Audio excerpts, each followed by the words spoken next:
여기까지가 광남고 1학년의 출제 경향이랑 시험 문제 대비 방법이라고 보시면 될 것 같고, 제가 원래 영상을 오래 찍는 스타일은 아니에요. 왜냐면 저도 개인적으로 유튜브 영상을 5분 10분 넘어가는 걸 이렇게 좋아하진 않기 때문에 조금 빨리 끝내려고 하는데, 이번에 1학년 설명의 영상은 아무래도 설명해 드릴 게 많기 때문에 조금 내용이 길어졌습니다. 그래서 조금 지루할 수 있겠지만 버텨주시고 이 영상을 끝까지 잘 보시고 시험 대비할 때마다 이 영상을 봐주시면 분명히 광남고등학교 1학년 시험 문제를 대비함에 있어서 큰 도움이 될 거라는 걸 믿어 의심치 않으니까 꼭 그렇게 끝까지 내용을 잘 봐주셨으면 좋겠습니다.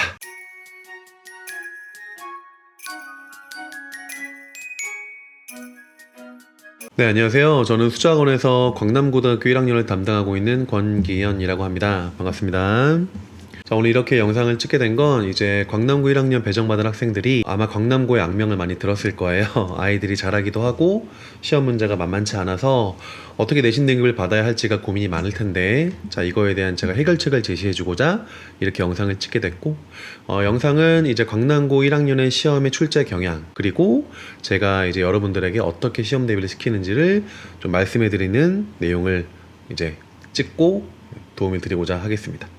그러면 바로 시작하겠습니다. 자, 그러면 광남고의 설명회에서 우선 첫 번째는 이런 어휘로 시작을 하고 싶어요. 온고지신이란 말이 있죠.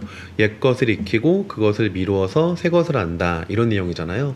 그러니까 결국 예전의 것들, 그동안 광남고 1학년이 시험 문제가 어떻게 출제가 됐고, 그리고 출제 경향이 어땠고, 이런 것들을 알고 있어야 2023년 우리 고1 아이들이 이렇게 광남고등학교는 내신 공부를 해야 되는 거구나 라는 거를 느끼고 방향을 잡을 수 있겠죠. 그래서 그런 과정이 필요하기 때문에 이렇게 광남고의 설명회를 준비하게 된 겁니다. 그래서 온고지신을 하겠다는 마음가짐으로 한번 내용을 보도록 할게요. 우선 광남고 1학년의 시험의 어떤 경향을 제가 5가지로 분석을 해보겠습니다. 첫 번째는 학교 프린트 개념을 세부적으로 출제한 문제 유형이라고 보시면 될 것 같아요. 광남고등학교는 학교 프린트가 가장 중요합니다. 교과서 그리고 교사형 교과서보다도 학교 프린트가 제일 중요하기 때문에 그 학교 프린트의 내용들을 그대로 출제하는 문제가 한 20%, 10%에서 20%는 돼요.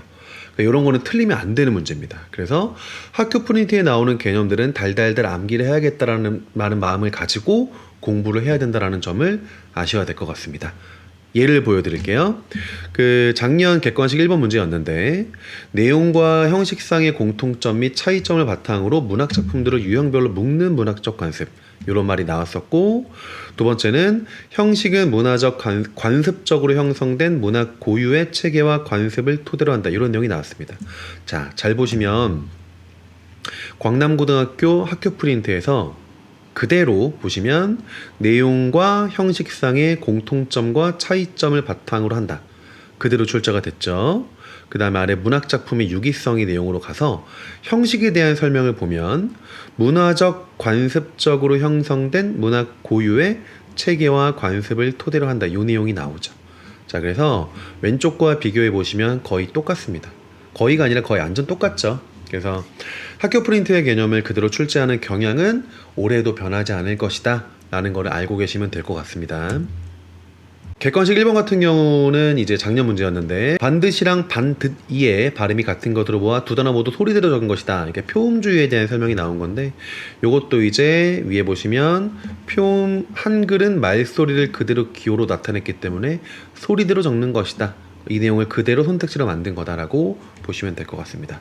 자, 광남고 시험의 첫 번째 특징, 학교 프린트는 거의 그대로 출제가 될 확률이 높다. 그래서 암기가 반드시 필요하다라는 점을 아시면 될 것 같습니다. 이 영상이 광남고 1학년 학생들에게 많은 도움이 되길 바라요. 다음에 이번 두 번째 보시면 핵심 개념을 위주로 출제한 문학 문제 유형인데, 그러니까 문학 문제는 거의 예상되는 개념들은 거의 출제가 된다라고 보시면 될 것 같아요. 작년 같은 경우에 객관 17번이 글쓴이가 북학파라는 점에 주목하면 넓은 곳은 새로운 문물이 있는 청나라를 의미하겠군, 이런 내용이 나왔죠. 자, 오른쪽 내용이 저희 학원 최종자료 적중가 분석이라는 자료인데, 보시면 여기 넓은 곳, 이게 청나라 요동벌판 출제 확률 제가 5개로 정리를 해놨죠. 이건 출제가 100% 될 거다라고 얘기를 한 건데 됐죠. 그러니까 이거는 예상되는 것들이기 때문에 우리 광남고 1학년 시험을 준비한 학생들은 문학 시험에서는 예상되는 것들이 거의 7, 80% 문학 문제에 한해서. 그래서 이렇게 쌤이 별표를 치거나 학교 선생님께서 중요하다고 말씀하신 것들은 출제가 될 거라고 생각하고 공부를 하셔야 됩니다. 객관식 12번 문제 같은 경우도 보면 이제 파수꾼이라는 작품인데, 촌장은 거짓이 질서 유지에 기여했다며 자신의 행위를 합리화하고 있다. 이거랑 촌장은 파수꾼들의 희생을 강조하면서 거짓의 유용성을 부각하고 있다. 요 내용이 선택지 내용인데, 자, 이 내용을 잘 기억해 주세요. 이 내용을 잘 기억하시고, 자, 오른쪽에 저희 최종 자료를 보시면 결국 여기에서의 촌장의 말은 개소리, 그러니까 논리가 없다라는 이유가, 첫 번째가 거짓이 질서 유지에 기여했다며 자기 행위의 정당성을 강조했다. 왼쪽과 비교하시면 정당성을 합리화로 바꾼 거 말고는 똑같습니다. 그리고 두 번째, 파수꾼의 희생을 강조하면서 거짓의 유용성을 부각했다. 보시면 파수꾼의 희생을 강조하면서 거짓의 유용성을 부각했다. 들만 들어갔네요. 그러니까 거의 똑같다고 보시면 되겠죠. 그래서 이것도 중요한 출제 요소이기 때문에 제가 별표를 여기 3개씩 정리해 줬죠, 최종 자료에서. 그러니까 이런 것들은 문학 문제 같은 경우는 거의 예상되는 것들 위주로 출제가 되는 게 많다라고 보시면 될 것 같습니다. 그래서 광남고등학교가 원래 문학이 진짜 어려운 학교였거든요. 문학이 어렵고 문법이 무난했는데 작년까지는 문학의 난이도는 조금 쉬워지면서 문법의 난이도가 올라갔거든요. 이게 올해는 어떻게 될지 모르겠지만 제 생각에는 올해 문학은 작년보다는 좀 어려울 것 같아요. 작년에 1등급 컷이 거의 90 초중반에서 내려가지 않았기 때문에 조금 변별력을 주는 시험을 만약에 학교 선생님들께서 원하신다면 문학 시험에 대한 난도를 좀 올리시지 않을까라고 조심스럽게 생각을 해봅니다. 세 번째는 이제 문법 개념에 대한 문제인데, 아까도 말씀드렸지만 광남고등학교가 문법 문제가 상당히 작년에 어려워졌었거든요. 그래서 어려웠던 이유가 문법 개념을 구체적 사례에 깊이 있게 적용하는지를 하나하나 확인하는 문제가 많이 출제가 돼서 아이들이 어렵기도 하고 시간 배분에도 문제가 많이 생겼던 경우입니다. 잘 보셔야 돼요. 작년에 객관식 8번과 9번 문제인데 이런 사례가 나왔습니다. 피동을 능동으로 바꿀 수 없는 예시들이고 피동과 사동을 구분하는 예시들이었는데, 워낙 아이들이 피동과 사동은 어려워해요, 개념 자체를. 거기에 더 나아가서 단순히 피동, 사동을 구분하는 문제만 나온 게 아니라 능동으로 바꾸지 못하는 예문들까지 같이 출제함으로써 아이들이 이 예시 하나하나를 분석해내지 못하면 문제를 풀어내기가 너무 힘들고, 그리고 예시 하나하나를 분석하다 보니까 너무 시간이 오래 걸려서 뒤에 문제를 못 풀게 되는 경우도 생겼다는 점이죠. 그래서 이번에 광남고 1학년 들어간 학생들은 문법 문제에서 시간 배분을 잘 하셔야 돼요. 안 그러면 뒤에 시간이 부족하는 경우가 생기기 때문에 문법 문제는 맞추는 것도 중요하지만 최대한 빠른 시간에 정확히 맞히는 거를 목표로 삼고 광남고 시험을 준비해야 된다는 점을 꼭 알고 계시면 도움 많이 되실 겁니다. 제 최종 자료에서는 이제 피동사동 구분법과 다양한 예시들을 연습을 시켰죠. 그래서 광남고의 시험 경향을 알기 때문에 이제 아이들에게 이런 다양한 사례들을 하나하나 훈련하는 과정을 좀 오래 거쳤어요. 그래서 아이들이 생각보다는 이 문제를 많이 맞췄죠. 어려웠던 문제였지만. 그리고 이 편법이라고 써있는데 이건 이제 목적어의 유무로 피동과 사동을 구분하는 문제였는데, 만약에 시간의 배분이 좀 부족한 경우가 생긴다면 어느 정도의 편법을 좀 같이 알아두면, 그러니까 경우의 수, 그러니까 시험 문제를 풀 때 시험 문제를 빨리 풀 수 있는가 좀 정확하게 풀 수 있는가를 좀 구분할 수 있는 경우의 수를 많이 두면은 조금 더 시험 문제에 좀 융통성 있게 접근할 수 있지 않나 라는 점은 좀 알고 계시면 될 것 같습니다. 네 번째는 고난도 외부 지문 문제 유형인데요. 어려웠어요. 이 작년에 14번 문제였는데 기말고사 파수꾼이라는 게 시험 범위였는데, 이제 이거를 새들도 세상을 뜨는구나라는 시랑 연결시킨 겁니다. 그래서 여기 보시면 흰 새떼들이라는 시어가 나오고 이 세상 밖이라는 시어가 나오죠. 자, 이거 두 개를 기억해 주시고, 요거는 광남고등학교 1학년 최종 자료가 아니었습니다. 이거는 웃기지만 아이러니하지만 광남고 2학년 최종 자료였거든요. 그러니까 광남고등학교 2학년 문학시험 범위가 광남고등학교 1학년 외부 지문으로 출제가 됐죠. 근데 이게 예전에 한 6년 전 그쯤에 한번 그런 적이 있었거든요. 그래서 조금은 이제 아이들은 준비할 수 없기 때문에 이제 광남고 1, 2가 같은 문학 시험을 준비할 때는 아무래도 학교생들께서 같이 좀 공유를 하시는 부분도 있지 않을까라는 생각을 해보는데 이건 확실치는 않아서 이거는 좀 더 앞으로 경향을 봐야 될 것 같습니다. 보시면 여기 있는 이제 해석들이 흰새떼들이라는 시어랑 이세상 밖 이 시어들의 의미가 어떤 의미인지를 아이들이 해석해내야 되는데 처음 보는 시를 해석해내는 게 너무 어렵기 때문에 수능 국어 능력이 뒷받침되지 않는 애들은 이런 문제를 되게 어려워할 수밖에 없죠. 그래서 실질적으로 광남고등학교의 1등급 광남고의 1등급을 결정짓는 문제라고 보시면 될 것 같습니다. 다섯 번째는 단순해지는 서술형 문제라고 보시면 될 것 같아요. 우선은 광남고등학교 시험 문제의 서술형 문제가 조건이 상당히 까다로웠고 그리고 채점 기준도 되게 까다로워서 주어를 안 써도 1점 감점되고 문장 성분들의 호응이 안 맞아도 감점되고 당연히 맞춤법도 감점되고 해서 실제적으로 거의 100점이 나오지 않을 정도의 학교 전체에서 100점이 안 나오는 시험이었거든요. 근데 이제 작년 같은 경우에 가장 큰 변화 중에 하나가 단순해지는 서술형 문제라고 보시면 될 것 같아요. 그래서 보시면 이 변화를 잘 보세요. 작년에 중간고사의 객관식 문제인데 자 조건 보시면 이런 조건들이 나왔죠. 사랑보다 소중한 슬픔의 표현 기법 요거 이제 출제를 하신 건데 역시 문학 문제는 여기 보시면 요 내용이거든요. 사랑보다 소중한 슬픔이고 이게 역설법이 쓰였다 이 부분이었는데 출제가 예상되는 부분을 그대로 출제하신 건 맞는데 조건을 보면 자 완결된 문장 이 말은 결국 문장 성분들의 호응이 정확해야 된다. 그리고 맞춤법과 어법에 어긋나도 안 되고 그리고 윗글의 시어 또는 식구로 활용을 하되 그 의미까지 포함해서 구체적으로 서술한다. 구체적으로 서술한다는 건 완벽한 문장으로 서술할 것이라는 조건이기 때문에 조건이 이때만 해도 아직은 까다로웠습니다. 작년 1학기 중간고사만 해도 근데 이제 이게 기말고사로 가면서 확실히 달라지죠. 조건이 상당히 단순화되고 서술형이라기보다는 이제 단답식의 주관식 문제로 바뀌어가는 과정을 거치다가 심지어 작년 2학기 광남고 1학년 시험에서는 서술형이 없어지게 됐습니다. 그래서 올해의 경향도 크게 바뀌지 않을 것 같아요. 서술형에 대한 이 채점의 어떤 부담도 학교생들께서 갖고 계실 것이고 아이들도 이제 자기는 납득하기가 힘든 그런 채점을 받게 됐을 때 아무래도 이제 학교에서 갈등 상황이 벌어질 수 있기 때문에 서술형에 대한 어떤 까다로움을 줄이고 객관식 문제 난이도를 높여가는 그런 경향이 아마 올해 그렇게 진행이 되지 않을까 조심스럽게 예측을 해봅니다. 자 이제 그렇다면 자 광남고 1학년 시험이 이렇게 출제가 되는데 그러면 우리 수자학원에서는 그리고 제가 어떻게 아이들을 가르칠 건지에 대해서 말씀을 드리도록 할게요.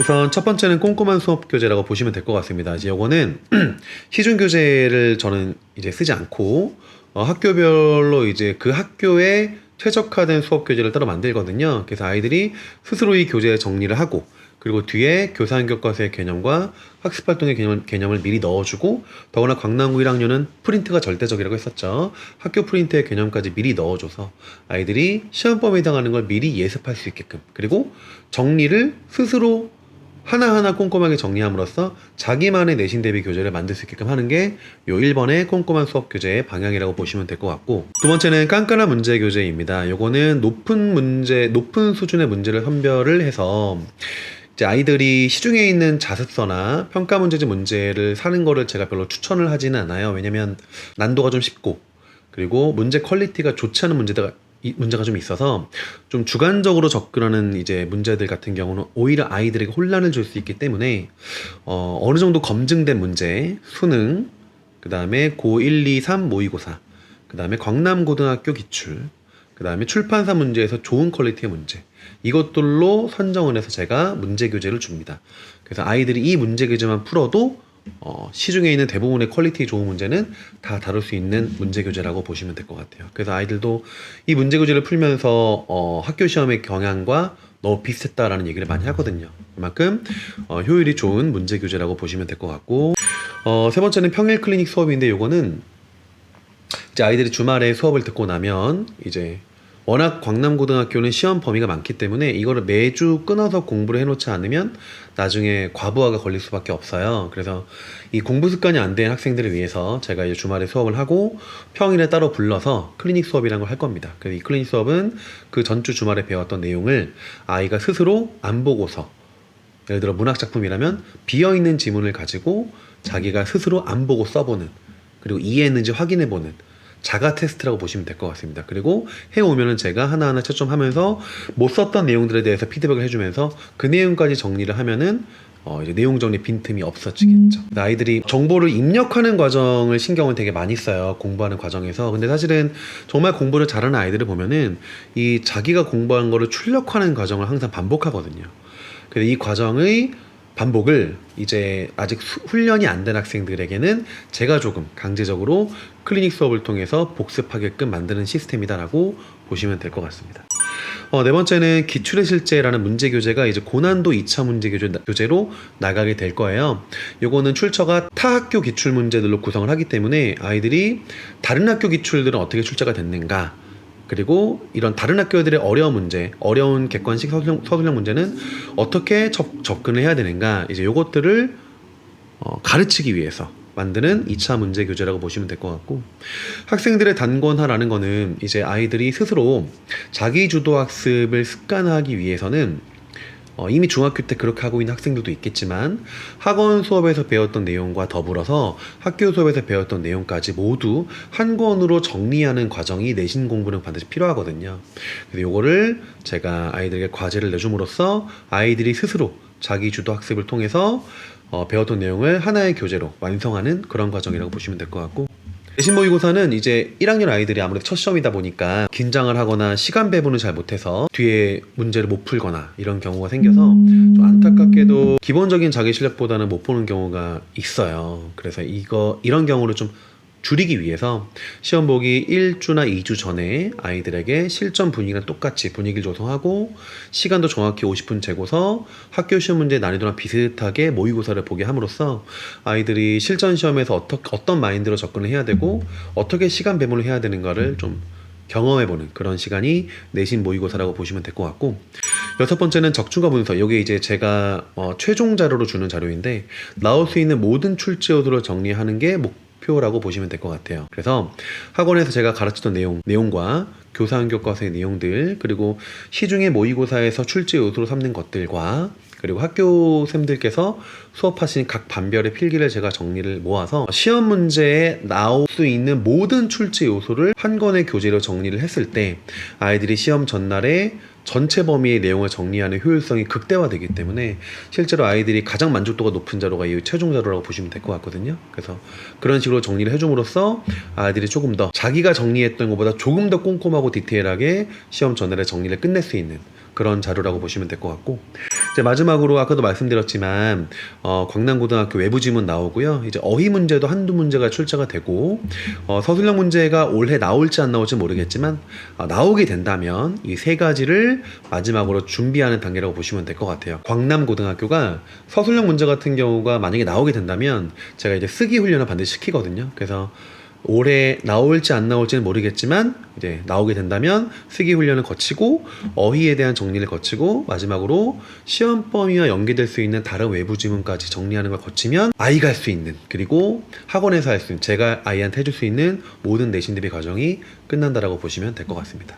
자, 여기까지가 광남고 1학년의 출제 경향이랑 시험 문제 대비 방법이라고 보시면 될 것 같고, 제가 원래 영상을 오래 찍는 스타일은 아니에요. 왜냐면 저도 개인적으로 유튜브 영상을 5분 10분 넘어가는 걸 이렇게 좋아하진 않기 때문에 조금 빨리 끝내려고 하는데, 이번에 1학년 설명의 영상은 아무래도 설명해 드릴 게 많기 때문에 조금 내용이 길어졌습니다. 그래서 조금 지루할 수 있겠지만 버텨주시고 이 영상을 끝까지 잘 보시고 시험 대비할 때마다 이 영상을 봐주시면 분명히 광남고등학교 1학년 시험 문제를 대비함에 있어서 큰 도움이 될 거라는 걸 믿어 의심치 않으니까 꼭 그렇게 끝까지 내용을 잘 봐주셨으면 좋겠습니다. 자, 보느라 고생하셨고 우리 광남고 학생들 이번 첫 중간고사에서 모두 다 좋은 결과를 받기를 바랍니다. 감사합니다.